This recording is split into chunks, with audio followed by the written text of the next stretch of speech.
I'm Eric Loy, and welcome to Eric Loy Interviews. On this podcast, we talk with folks from the VTuber community on their channels, their talents, their stories, where they come from, and their plans for the future. We are joined by Adrian Halliwell. Hello. Hello. Hey, thank you for coming on. Please introduce yourself. I am Adrian Halliwell. I am a Cursed Witch VTuber. I've been doing this since October. It's nice to meet you all. Well, thanks for coming on. What brought you to the VTubing sphere? Well, that is a good question. So I can answer this in several ways. I think for me, it probably likely started when I was a kid and got into anime probably at about like 4 years old, and had the same dream I think every kid who likes anime has, which is I wanted to be an anime character. And I think of course at the time that was long before VTubing, so I didn't know that this could be a thing, but getting older and getting into things like Let's Plays and then eventually live streaming and stuff, when I started to see, like for me it started with Kizuna Ai. And seeing her doing that was really impressive to me, but I never believed that like the technology, it seemed so crazy to me at the time, whatever she was using, I would be able to do. And then eventually when the technology became available, I was very tempted for about 2 to 3 years to do it. And then eventually I just decided, you know what, I'll give it a shot. Wow, that's cool. That's cool. It's funny how the technology works like that. When I was a kid, we were in the first generation that had the coin-operated video games. And we're all thinking, boy, this is unbelievable. We thought pinball was great. Now we get the video stuff we can interact with. And now all of those video arcade games you can put on one little DVD disc and stick it in your PlayStation and play them all at home. We thought it was pretty amazing. And there's still a lot of great technology involved in this, and the ability to talk with people all over around the world and entertain them as well is pretty awesome. How has your reach been? Have you been able to get all around the planet?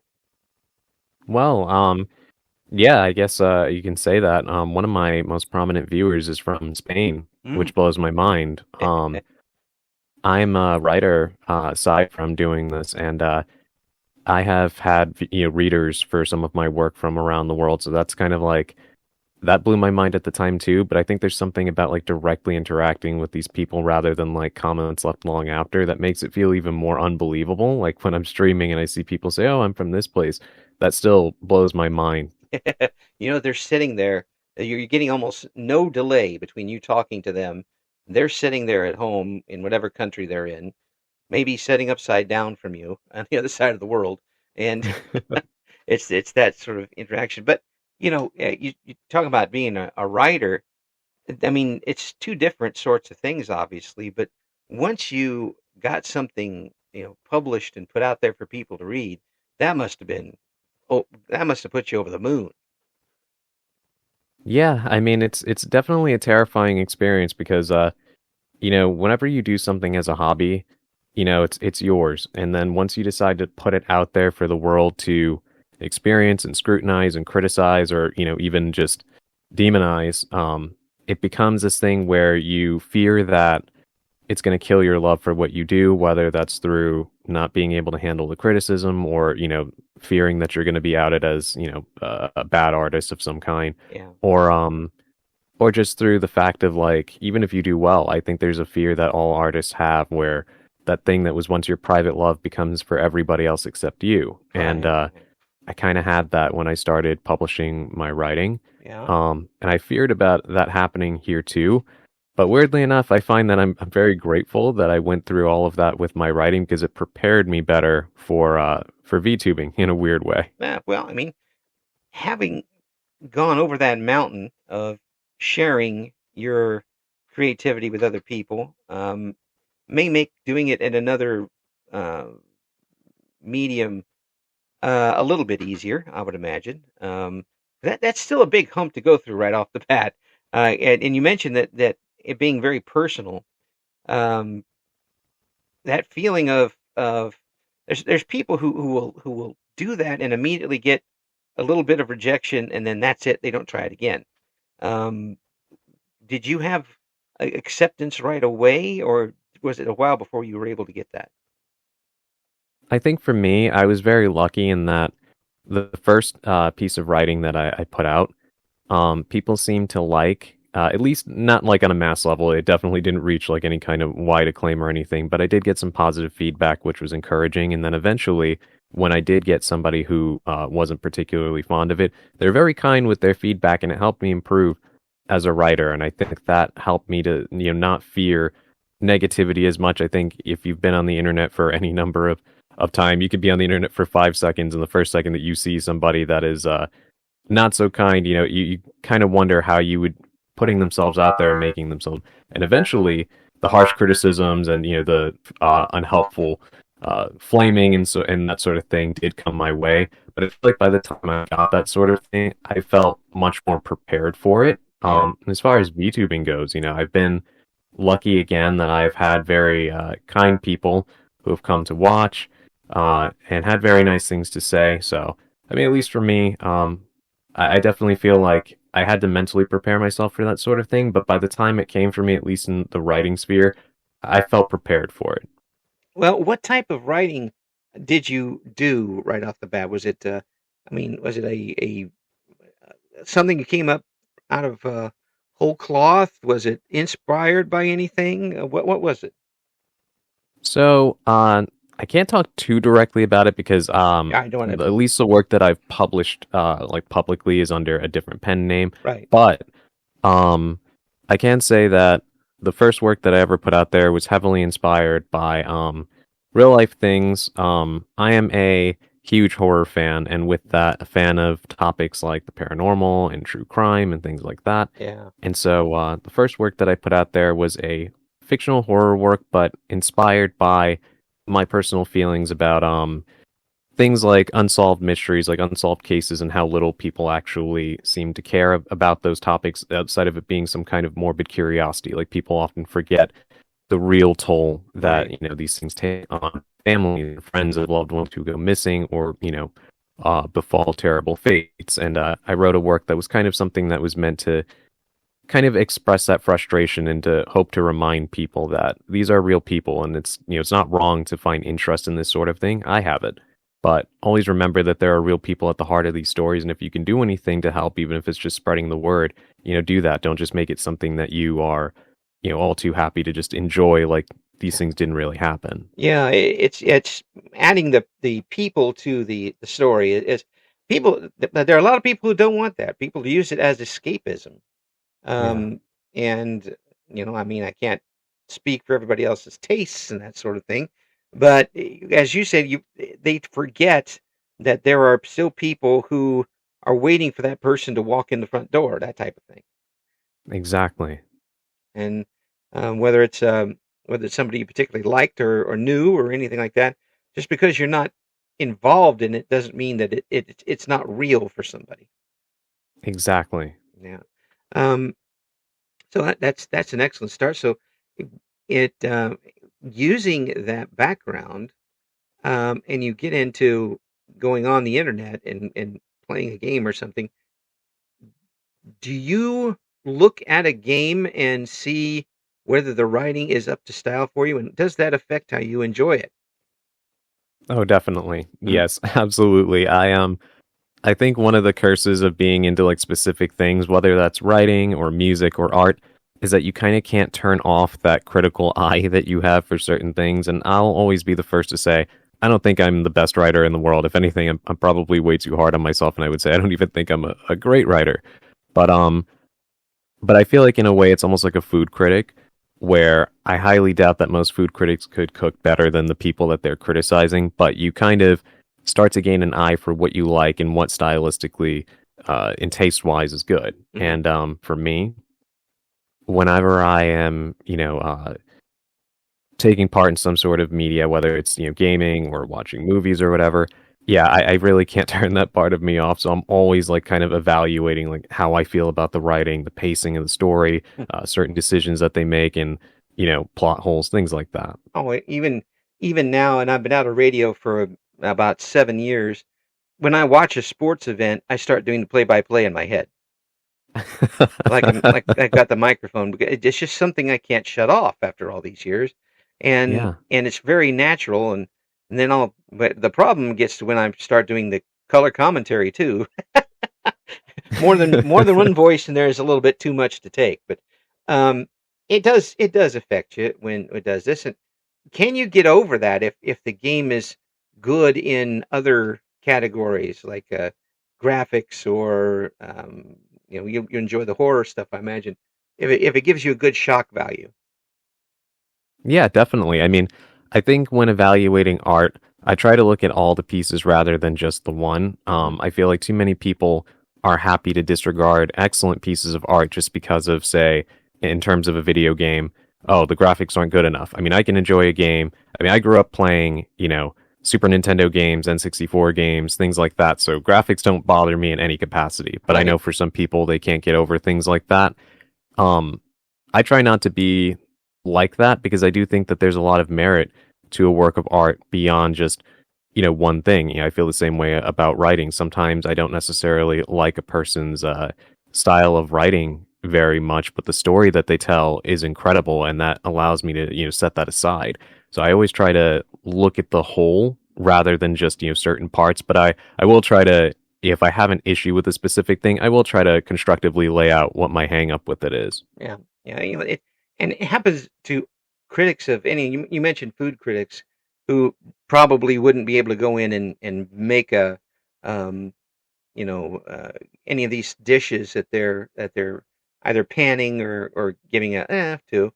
But that's also used a lot by folks to dismiss the criticism and that says, "Well, you couldn't do this." Well, that doesn't mean it's that just because I can't do it, it's good.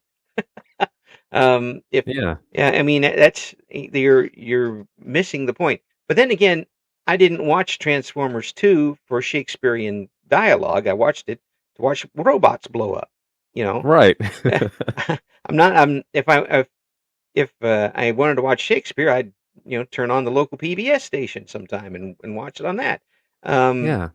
if you know what you're going in for, sometimes critics do lose that track and base a movie on their own personal preference rather than whether or not it does what it's supposed to, or a game. Exactly. Yeah. Say if you, but are you into the horror games as a whole? Oh yes, absolutely. I've been playing horror games for a lot longer than I should have been. I've always been into horror as a genre, whether we're talking about movies, video games, books, Yeah. things like that. And for horror games, it's my favorite genre by far. I'm a massive Resident Evil fan. I'm actually really excited to play and stream Resident Evil Requiem, which is coming out on February 27th.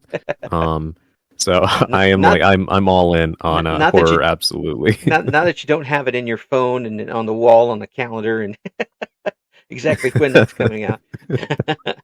But would you rather have a game go for the long con horror or hit you with a lot of short term jump scare type things? I think it really depends. I think there's merit in both. I've always been somebody that prefers something that's more, I guess, persistent than just like the odd jump scare. Hmm. But I do think that all elements of horror are,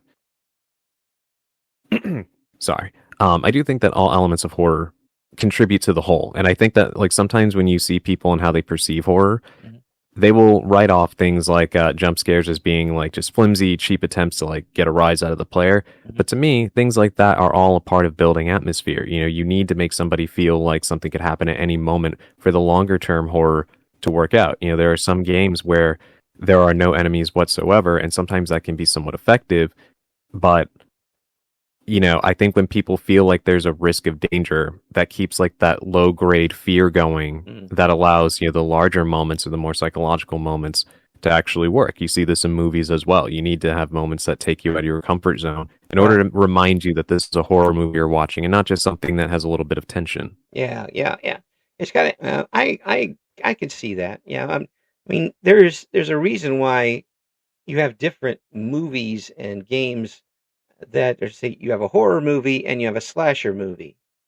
A slasher movie is not necessarily a horror movie; it's just a movie with a lot of blood in it. Right. I mean, there are plenty of those in the '70s for those of you who weren't alive back then. Um, and you can watch one of those just like laugh at the bad effects and stuff like that. Um, but the true horror gives you that possibility of something happening. Right. And doesn't always have to deliver the goods.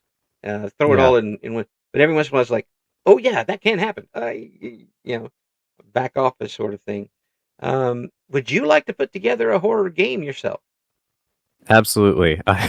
I wish that I could, but unfortunately, I'm not gifted with the talent of programming or being able to draw and things like that. All the things that would be necessary to put together, say, like a indie project. Mhm. Unfortunately, I lack those abilities, so that is why those of us who are less talented in visual mediums, we write. Well, there's got to be a good story to it. So, I mean, there's like visual novels and such that could certainly use that sort of flair. And really, if you've got a good idea for it, there'll be somebody who want to program it for you. And do you think that the independent horror games have an edge over the big corporation ones that way?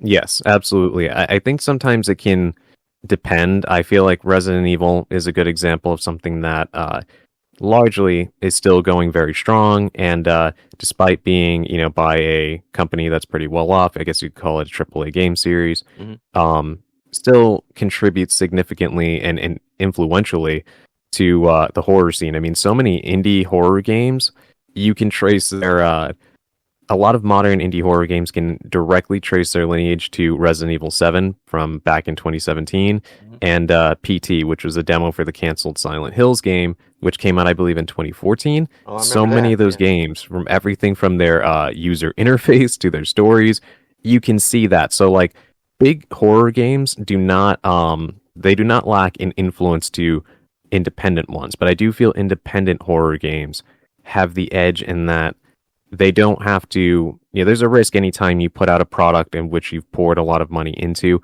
but they don't face the same sort of adherence to shareholders or anything like that that anything coming from a big studio will. So they can take greater risks in the subject material, in the length, in the appearance, in the art, things like that. And I feel like that always makes for a stronger product overall, a stronger piece of art, rather. Yeah. You mentioned that Silent Hill thing back in 2014.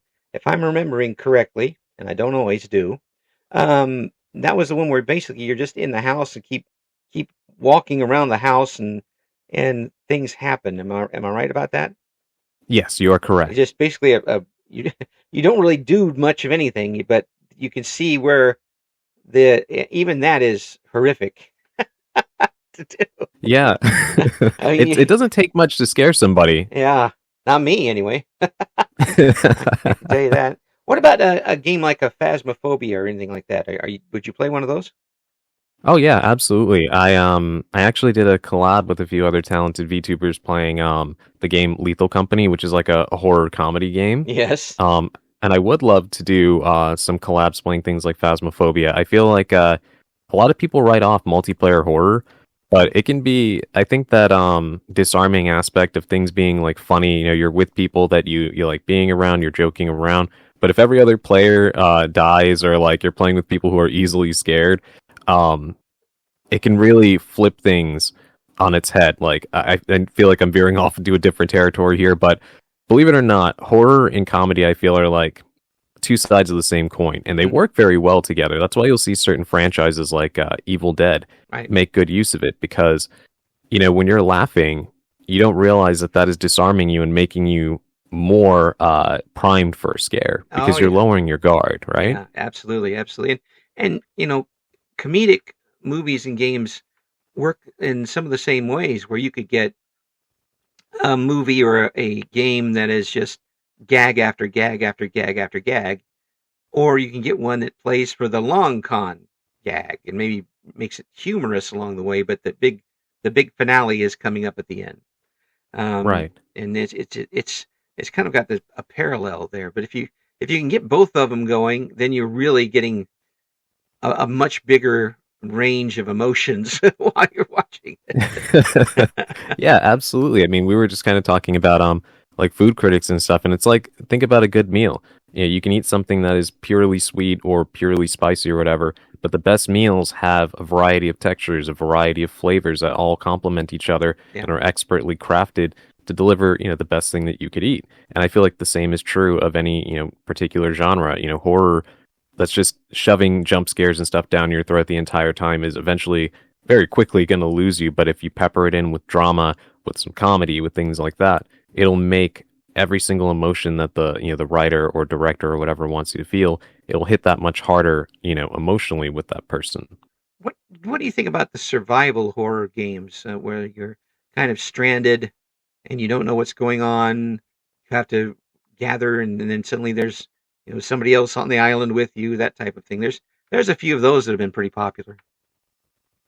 I'm kind of mixed on those because I do think that they're pretty great, but I've always been pretty bad at survival games. Not like not for any particular reason. I just feel like the menus are always so large, and I'm always like trying to keep track of every single thing I have to craft, and eventually I'm like, I'm just not good at this. Yeah, yeah, it becomes an RPG after a while, and some people just aren't into those. And if and sometimes I see when I watch people play them is that if you miss something in one of those games, you can't win, and that really makes for a tough game to enjoy. I think, because if you don't have a guidebook or the internet to go with you, how are you going to know you're not going to win? Um, Yeah, I feel like with that, so I love like traditional RPGs like Final Fantasy, Persona, that kind of thing, yeah, Pokemon. But like with survival games in particular, I feel like the difficulty is that they require a lot of time investment. Like you have to keep track of every single asset that you need, and like there's so much in it that I guess for somebody like me that often doesn't have as much free time as I would like, it feels like too much of a commitment in order to do something like that, and it becomes very difficult to, I guess, retain those skills because you take a break from a game like that and you come back and it feels like you're trying to play a game from Mars. yeah, yeah. It's true. You if once you're on a roll with something along those lines and you're invested in it, you take a little time away to blink and do something else, and suddenly you're lost. Yeah. Um, eh, and that's the reason why people take time off of work to Yeah. finish Fallout New Vegas or something like that. That's the reason why they do it. But um, for you um, and going on with the streaming, was it tough for you to grab the microphone and communicate that way, or was it something you'd done before? So it was pretty tough for me because when I was younger, I was incredibly shy. I wouldn't even say that I've completely gotten over that, but much worse than now. And eventually, you know, I started to force myself to get over that, and I started doing a couple of interviews myself for writers and stuff at one point. Yeah, Nothing big, but just small little things, and that kind of helped me a little bit with sitting in front of a microphone and, you know, putting things out there. But they weren't necessarily like big hits or anything. I doubt anybody even really knows that they exist. So, but I think just having that experience made me a little bit more primed to do this. mhm, But there was still a huge fear that I wouldn't be particularly entertaining. I mean, ask anybody that listens to me. I'm always saying it. I mean, I do this because I enjoy it. It's fun to me, but I would never call myself the most entertaining VTuber out there or anything like that. I just like to play games and relax, and I think that little bit kind of keeps me anchored when I start to feel a little bit nervous about all the small details. no, because your voice is really good. I mean, it is Thank you. it again. I hear people when I'm talking to them have voices that project, but don't seem like they have any effort to project. And yours is quiet but loud at the same time, which doesn't make a lot of sense to people. But if you hear it comes from a quiet place, but you hear it absolutely perfectly. Um, so if you want to do more of those interview things, do it, as you definitely have the chops for it. Um, Thank you. yeah, that would be interesting. Would you want to do something like that um, as something as a VTuber interview other authors? I do feel like that would be a lot of fun. I mean, the thing is, I've wanted to do a lot of different things that would kind of require my voice. I've always thought that it would be fun to get into like voice acting, but I never did any formal training or anything like that. So, yeah, that's something I'd have to do. And yeah, as far as like interviews and stuff go, I did think about that. Like, it would be fun to have like a podcast interviewing other VTubers. That's actually one reason why I became so fascinated when I learned about you, Huh. because what you're doing, I feel, is not only incredibly generous to those of us who aren't massive streamers and stuff, but also just fascinating because it's fun to learn about all these different people. We all do this for a different reason. We all come from a different place, and learning those stories and stuff is something I'm always really excited to do. I love talking about where my viewers come from and stuff like that, and Yeah. just during a stream, learning that stuff is incredibly entertaining to me. So yeah, I would like to do something like that. Well, thank you for that. It is a lot of fun for me because coming from the background I have in radio, I did a lot of interviews, mostly news people, sports people, that type of thing. And after not being able to do it anymore, I mean, I couldn't afford to pay my bills, so I had to get out of it.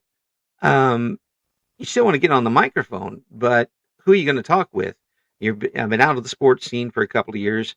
And everybody does that. Everybody does politics, and I'd rather swim through broken glass than do politics. I don't Um, blame you. yeah, and I enjoy watching VTubers, and and the more I started watching, the more I realized how much different each person was, and the reasons why they're doing it, the talents that they have, the different things they bring to the table, and how when I started back when good old Ronnie was president, um, that's when I started in radio. We would not have known about a lot of these folks at all, and they wouldn't have had that um, medium to show us what they got. It's I hope we can still take advantage of it for good. uh, Yeah. and and I think that it's giving people a chance to kind of expand themselves a little bit. Given given your background as you since kind of a shy person, do you think that having the microphone first, doing interviews in this, has allowed you to kind of expand the social side of yourself a little bit? Oh yeah, definitely. I mean, for me, doing this feels kind of surreal, Mm. to be honest, because you're being a VTuber in general is kind of weird because you hit this weird middle ground between you're not showing your real self in terms of physically on screen, but there's an avatar that represents you, so people can still kind of pick up on mannerisms even though it's through a 2D or 3D avatar. There's Right. still some part of you that's being represented, and even the character that you choose to represent you Mhm. says something about your personality. So you're not totally, withdrawn physically, Right. but at the same time, you know, just getting in front of a microphone and talking at all, knowing that you're broadcasting, whether it's to one person or even no people, a video can sit out there of what you did, and that knowledge that's out there can be intimidating for somebody, say, like me, that is rather shy. Yeah. And so making the decision to do this in the first place, it kind of forces you out of your shell to a certain extent, and at some points it can feel somewhat safe in the sense that, hey, this is not like as if I was a streamer getting on camera and doing this, or as if I was giving a speech to like a bunch of people. Yeah. But at the same time, when you start talking and then people start reacting back, and then they do something like they join your Discord server, or they start asking like, hey, when's the next time you're on? I really enjoy your stuff. That can kind of give you a sort of anxiety and like those butterflies of like, hey, it's easy to not feel like I'm doing this because I'm sitting in front of a computer and a microphone and there's nobody else in front of me. However, when people start reacting to you like that, it makes it so much more real. And then you realize, hey, I'm not like doing this in a vacuum anymore. People know who I am. They either like me or they dislike me, but I'm not just doing this in this room that I'm sitting in. And Right. that can definitely make it a lot more real. And yeah, I would say it has expanded that social side of me. Yeah. It's a little different for you too, isn't it? Because folks have read your writing, and you've put that out to folks, and you've gotten that type of an audience, and you've gotten the response to that. This is more directly toward you and your personality. Um, Right. do you think it's a a little more intimate, the type of reaction you get here, and a little more close to the bone? Absolutely. I mean, I feel like it can depending on who you ask, right? Because some writers will put all of themselves onto a page and say being rejected in that way can hurt, I'd say, more than somebody not liking a stream that you do, right? Mm-hmm. I think it all depends on what it is that you're putting out there. For me, and the kind of writing work I've put out, I write a lot of fiction and stuff, but I also write dark poetry. So with things like that, if say somebody doesn't like that, like I'm putting a part of myself out there, and that sort of rejection can feel somewhat personal to a degree, when you put that much of yourself into a written work. But when I sit in front of a microphone and I do this, I am talking live and direct to people, and I could understand why someone may not like a storyline that I craft, Right. or the words that I use to express my feelings in a poem. But if you get on a microphone and somebody doesn't like just you as a person, they're rejecting your personality, and I can understand how that would feel a lot more hurtful and personal. But I feel like at least right now, I've had the benefit of having a lot of really nice viewers, a lot of great people around me, which I hope I'm not jinxing that. But yeah, I mean, for me, it definitely does feel a lot more intimate because this is me when I'm just relaxing and I'm having fun. It's not something where I'm hyper analyzing this as like, okay, you didn't like my writing. I'm going to go back to the drawing board. I'm going to see, do I align with your criticisms? Do I see the value that it has? Can I adjust what you're asking me to do? Can I make my writing better? It starts to feel somewhat not mechanical, but like you're switching things so you can make a better piece of art in the end. Whereas with this, if somebody says, "Hey, I don't like what you're doing," you just don't like me as a person, and in that way, I feel like it's definitely more intimate. Well, yeah, and having the anonymity both ways is both a blessing and a curse as far as this goes, because um, you've got the people who only want to come in and cause havoc, not really paying attention to what you're doing, and just want to throw dirt in your Cheerios, that sort of thing. And Yeah. instead of just turning on somebody else, uh, they feel the need to leave a little pipe bomb on the way out, or stand and argue with people, and make the show about them, which is, I think, what most of the worst criticism is. Have you had that happen yet? Not yet. I've had it happen with me in my writing career, if you Oh, want to call it that. Not so far with streaming. I hope it doesn't come to that, but I'm fully prepared for that to eventually be the case because we exist on the internet and there's no way around that, right? yeah, it's good. Um, It's there eventually.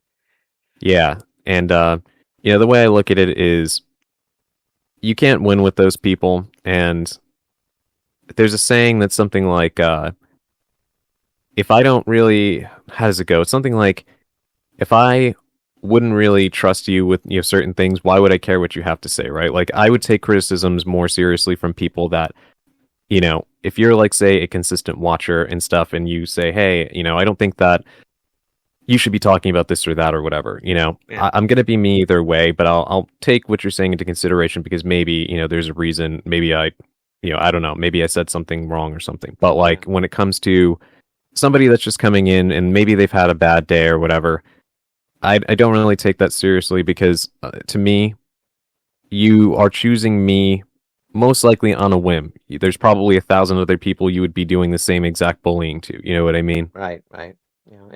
And you just came up in the roulette wheel is what you did. And Exactly. it wouldn't matter. I mean, it might even be a situation where they actually like what you're doing, but that's not what they're there for. Right. And you just have to handle that as it goes. Now, as having that happen to you as an author, how did you handle that? Surprisingly, by laughing. Because like when I thought about, the inevitability of that happening, Yeah, I was really worried that I would take it too personally. I mean, I think I'm pretty good at dissociating myself from that sort of thing. I don't get hurt feelings easily when it comes to people that are trying to be rude or whatever, just mostly because I'm used to dealing with people like that. So it takes a lot to get to me. yeah, But when it did finally happen, I found that a lot of people who are aiming to hurt your feelings or to say things that would otherwise, make you want to give up on what you love doing, I don't know how to say this in any kind way, but they're not very bright. And a lot of times when they try to hurt you, they say things that or they describe their feelings in a way that is not the most intelligible, and that just kind of makes me laugh because it's like you say you don't like what I'm doing that much, but you also really didn't care to put those thoughts into a format that is particularly understandable. So I Right. don't really see why I should give this too much thought. You're venting, or you're trying to take some sort of other thing that is going on in your life and take it out on somebody that you don't know. So I'll just accept it as that and move on. Yeah, and there's just simply going to be some people who are jealous of what you're doing, and whether or not you think you're a big streamer or a big content creator, um, there's going to be somebody out there who is upset by the fact they can't do what you're doing, or they don't have the talent to do what you're doing, and they will try to use that to uh, not so much discredit you, but kind of make your accomplishments seem to be nothing, or try to Right. anyway. Um, with everything that you've been able to do in the different mediums, do you consider yourself successful right now? Um, I would say, by my own definition, yes, because for me, I never imagined, as a kid at least, like I said, I was incredibly shy, very reluctant to the idea of showing my writing to anybody, or especially doing this. And so the fact that I'm able to even sit here and talk to you right now is something that I think if I talk to a 5-year-old me or a 10-year-old me, even me as a teenager, I would have laughed in my own face and asked if I was crazy. Yeah. So the fact that I can sit here and do this, um, it definitely feels like a personal success to me. It shows how I've grown as a person, and I am proud of myself for that. At the same time, I know that from a I guess general standpoint, I'm clearly not the biggest streamer, and I don't really care to be. But I'm always challenging myself because that's just the kind of person that I am. I always want to get better at what I do. I always want to see that I can do better. So in that regard, I'm under no illusions. I know I'm a rather small streamer, but I feel like I've been very blessed in the way that, again, even despite my small numbers right now, I've met a lot of great people. I've had a lot of fun doing what I'm doing, and so even by that metric, I still do think that I'm pretty successful because I know there are a lot of people who, they start doing this and it takes sometimes maybe 2 or 3 years to get to a point where they feel like they've accomplished even that. So I try to be cognizant of the fact that, you know, I am very lucky to have the things that I have accomplished so far, even if it's not big numbers or whatever. That doesn't matter. I'm doing well in the things that actually make this enjoyable, and it makes me want to get in front of a microphone despite my apprehensions. Yeah, and having that um, draw, I won't call it a love for it, but a draw for it is, and this to still enjoy doing what you're doing and having that success is just so much gravy on the mashed potatoes. I mean, it really is being able to enjoy what you're doing too.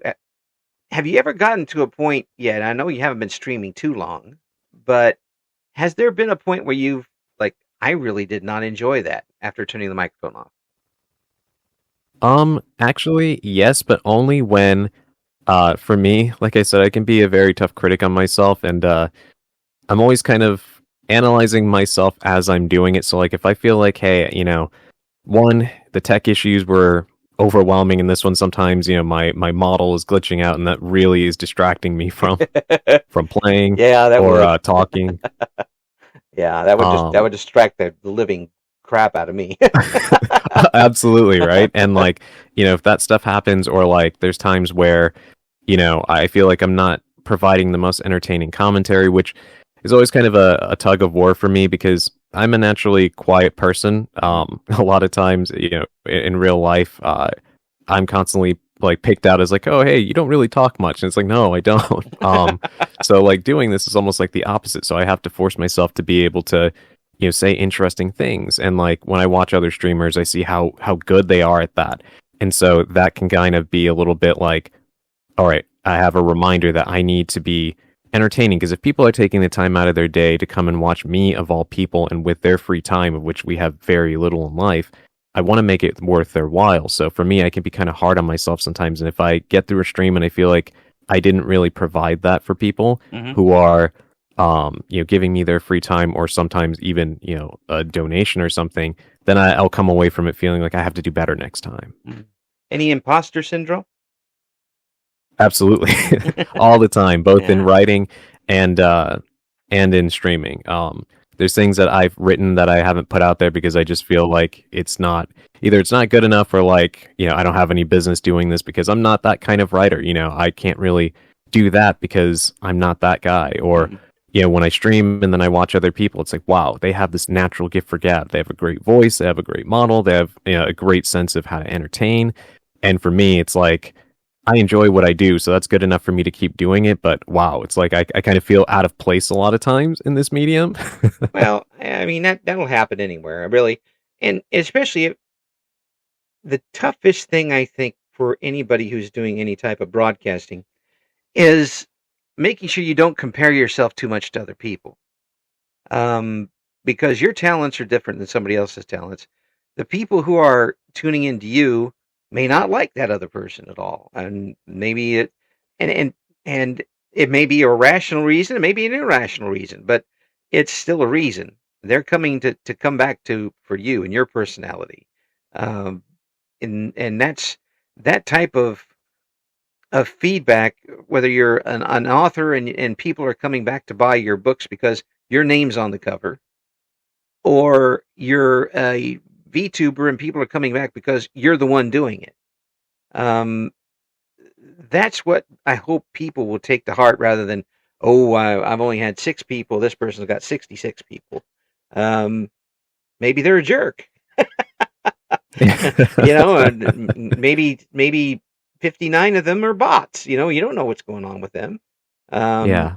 it's very tough to, yeah, and I'm saying like this is easy to do. It's not easy to do. Um, but right now, VTubing isn't really a competition, is it?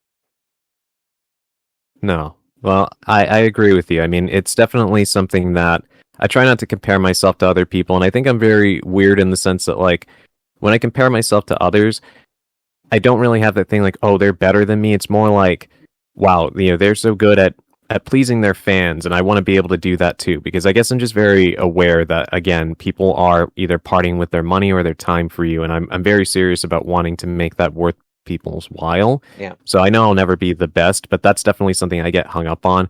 But you're very right about, if people are here, they're coming back for a reason, and that can be sometimes hard to remember, but I do think it's important, and you're absolutely right that that's something that we all need to be a lot more aware of instead of constantly comparing ourselves to others for any reason at all. Yeah. If you've got a person that you go to and watch every time, I mean, why wouldn't somebody else do that same thing for you? And Yeah. that's a little bit of imposter syndrome too, because you get like, well, why would anybody come to see me in the first place? Hey, don't go down that rabbit hole. That's the wrong hole. Upward, not downward, as far as that goes. So, do you really have any, set goals for yourself now after a few months streaming?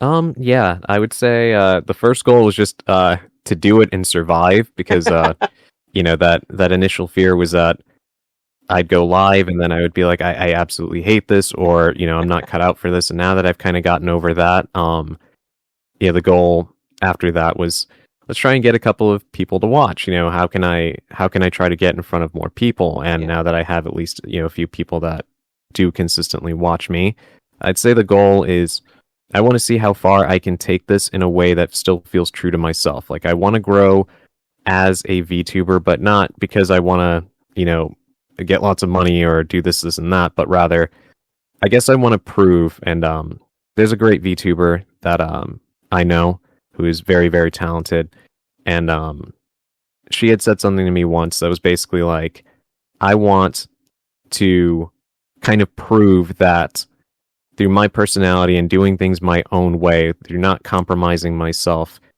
I can still, accrue an audience and enjoy this and have fun and have it be authentic. And that really resonated with me. And I feel the same way. I want to succeed, but not for money or ads or, promos, whatever, but rather just to see if in a world where a lot of people are incredibly fake and inauthentic and will do whatever it takes to get popular and to make money, if me just being me and not going the route on any of that can still achieve that degree of success. I guess of proving myself and proving that there are people who are willing to engage with somebody like that without falling into the pitfalls that other popular content creators eventually fall into. Yeah. I like the authentic part of that, especially.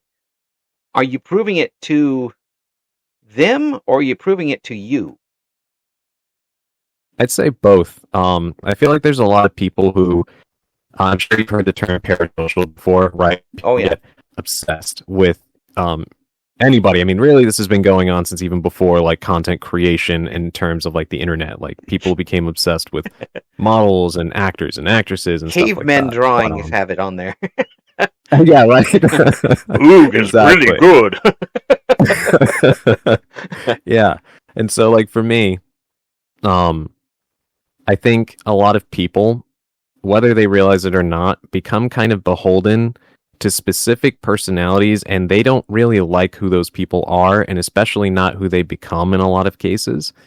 And they still feel the need to be around because it becomes somewhat of a routine. A lot of people grew up watching certain content creators. I don't want to name anybody here, but like people who, kind of started very humble and then grew into people who were very cruel, things like that. And they still stick with them even after, getting a lot older, maybe watching them for more than a decade. And sometimes I'll see people talk about that and it's like, oh yeah, they changed and I don't really like the things they say or do, but I'm just used to it. They're a part of my routine. And it's like, I find that very sad because I feel like, if you liked what that person was at the start, then that says something about you, and you should be rewarded, in my opinion, as a viewer, with somebody who's not going to give up on that sense of self in order to just make more money or whatever, or because of the fame, etc. So in a way, I feel like for me, it's about proving it to myself that, hey, I don't have to change myself. I can be myself, and this person I am, which I know I'm not the most entertaining, I'm not the most interesting or whatever, but if I can still draw in people to watch me and who appreciate me, then that feels good, of course, on a personal level. But for the audience, it makes me happy for them that I can provide a space where they can feel safe, they can feel happy and entertained, and not feel like I'm just going to trade them for sponsorships or whatever. If anybody says that you're not entertaining, they haven't been paying attention. This has been an absolute wonderful interview, and I'm so glad you took the time to come on with the old man and talk with us, because I think you bring up some amazing points. And I know you talk about being from a shy background and all this sort of thing, but you've got a lot to offer, folks. Not just your writing talent and your talent as a VTuber, but other talents as well, I'm sure. Folks, check out what Adrian's got going on. We're going to have the links in the description of this video. Thank you so much for coming on, and I hope we can do this again real soon.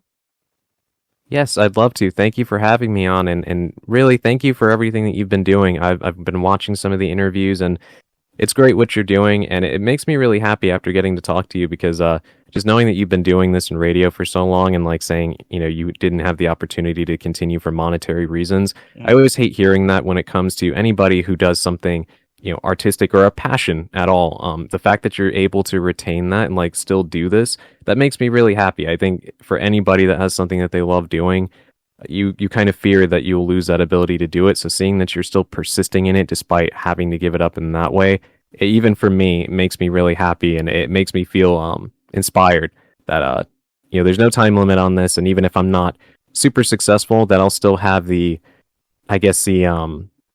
passion to still keep doing this, even if it becomes unviable in certain ways. Not giving up on it is what I'm saying. Yeah, is inspiring. So thank you. Well, thank you very much. I may not be 19 anymore, but there's still a little bit of that 19-year-old in this old body. So thank you so much for coming on. We'll talk to you again soon. Thank you so much. Thank you for listening to Eric Loy Interviews. Join us again next time when we talk to another member of the always interesting VTuber community.